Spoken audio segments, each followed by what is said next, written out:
how do you create a strong, like a cult that goes way beyond the founder?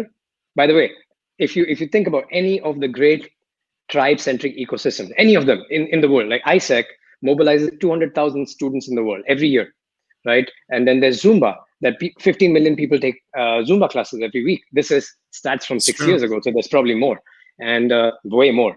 The CrossFit, there's about 500,000 people participate in the annual Olympic version, which is the CrossFit Open. Right? And then there's religions, which is like the original, cults or tribes, greatest tribes, right? Yeah. The common thing among all these great tribe-centric ecosystems is that you don't know who the founder is. Even religion, you don't know who the founder is. You know that big avatar, they're not the founder, right? So the founders are the ones who are running it as an organization. And you always will have, in every tribe-centric ecosystem, you'll always have leaders and role models to model after. Like religions have leaders, have the top of, like the Pope, and they also have local priests, and they have pastors, and they all have different leadership roles, right? And then what their job is to run the, maintain the core DNA of the organization. So the job, how do you run a large scale offline community? One of the strongest things is to build a core DNA, which is, what are your core values? Who are you not? And what are the things that you accept? What are the things which are non-negotiable, will never come into your ecosystem? And you solidify it in a way that it becomes an educational curriculum that every single person can follow. And once you have the core DNA of the organization, which is the core values and who you are, and then your core values and who you are, look what it does. It creates a sense of us versus them, right? If you know who you are, you also know who you're not.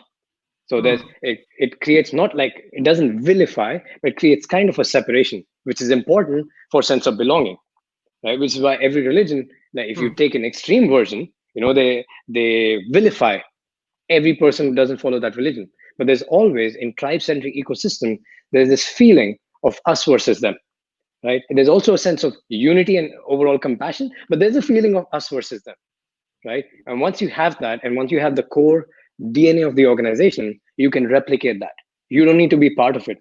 What you need to do is to build a strong DNA and build a system through which that DNA can be transformed beyond you, right? So once you do that, what ends up happening is you start rolling out self-sustainable communities, right? These are communities that are running independent of you. You're still managing them and controlling them, but you don't have to be there, right? Zumba created a model, right? CrossFit created a workout model. They created like functional movement. They decided there are 10 different disciplines for fitness, and they'll do all of them instead of just one, right? Zumba had their own philosophy. ISEC has its own, right? So they built that philosophy. They said, this is how we will run everything that we run. These are our core values. If anybody is not in alignment, they're out. And there's a hard, you bring in people, there's a high level of curation. You don't bring everyone without having a rite of passage, right? That's another thing for strong memberships. If you think about the strongest memberships that you're enrolled in, there was a rite of passage that you had to pass through. Right? If let's say people who are part of great universities, they pass through a heavy selection process to get into universities. That's why, like, people from Harvard are proud for life. Military people, Navy SEALs, they say there's no ex-Marines, there's only old Marines, because they go through such a hard rite of passage. They say once you're in for life, right? So the more difficult the rite of passage is, the stronger is the sense of belonging. But that's not the subject of the conversation. For ISEC, the rite of passage is a 4-layered interview process.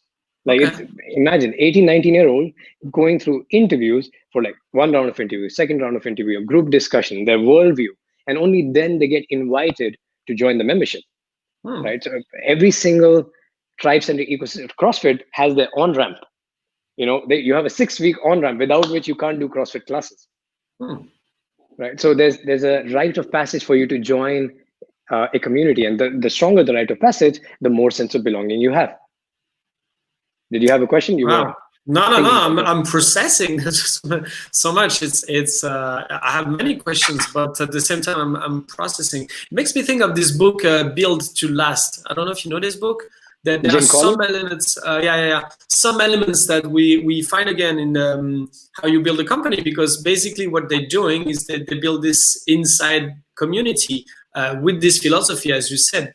And what they say in the book is that the aim is that when like exactly what you said, when the founder leaves, then the company goes on with the same philosophy. So it's really interesting. I was trying to make those connections. That's why I look confused.